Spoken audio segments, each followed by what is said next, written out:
Ate Nora, kamusta ka? Thank you, ate. Nakapasa ako sa driving exam sa aking road test. Dahil sa'yo, napakagaling mo magturo. Lahat talaga ng technique, pinibigay mo. At lahat, sinishare mo sa amin. Salamat talaga. At biruin mo, first try yun. Napasa ko siya.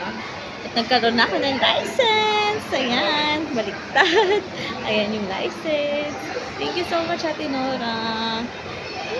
2,400 lang nagastos ko ha, in fairness. At first prize, first ever, never pa ako nagkaroon ng license sa Pilipinas. Dito lang sa UAE. So lucky, thanks God. Thank you, ate. Mag-enroll na kayo kay ate Nora. Napakagaling niya. Lahat talaga ng technique matututunan niyo sa kanya. Kaya, go lang sa mga pangarap. Push niyo yan. Bye! Hi, ate. Thank you. Na-receive ko na to. Na-receive ko na po itong aking license.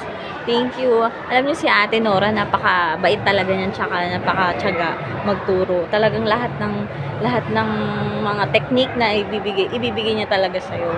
Kaya matututo ka. Alam mo, sa totoo lang, first time ko nagkaroon nito at never ako nagkaroon ng license sa Pilipinas.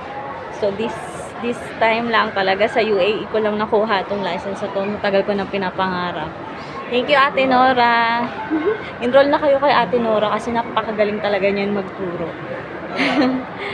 Thank you. Nakakuha na ako. First try lang.